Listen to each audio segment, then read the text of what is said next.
எல்லாருக்கும் வணக்கங்க. இட்லி பாத்திரத்தில் இட்லி சுட்ட காலமெல்லாம் போயிடுச்சுங்க. வாங்க இப்போ இட்லி பாத்திரத்தில் இப்போ வைரலில் இருக்க பிரெட் சிக்கன் சாண்ட்விச் எப்படி செய்யலான்னு பார்க்கலாம். அதுக்கு நான் இட்லி பாத்திரத்தில் 4-5 பல் பூண்டு, 4 மிளகாய், 2 முட்டை, 1/4 கிலோ சிக்கன், இதை வந்து நல்லா 15 to 20 மினிட்ஸ் நல்லா ஸ்டீம் பண்ணி எடுத்துக்கலாங்க. ஸ்டீம் பண்ணி எடுத்ததுக்கப்புறம் ஒரு மிக்ஸி ஜாரில் சிக்கனை தவிர மிச்சம் இருக்கிற எல்லாத்தையும் 2 டேபிள் ஸ்பூன் தயிர், தேவையான அளவு உப்பு சேர்த்து நல்லா பிளெண்ட் பண்ணி எடுத்துக்கோங்க.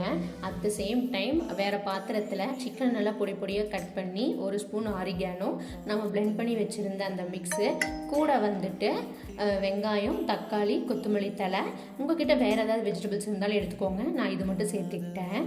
இதை வந்து நல்லா மிக்ஸ் பண்ணி பிரெட் மேலே அப்ளை பண்ணி தோசை தவா சூடான உடனே ப்ரெட்டை வச்சு 2 டேபிள் ஸ்பூன் கீ விட்டு லைட்டாக டோஸ்ட் பண்ணி எடுத்து சாப்பிட்டு பாருங்கள்.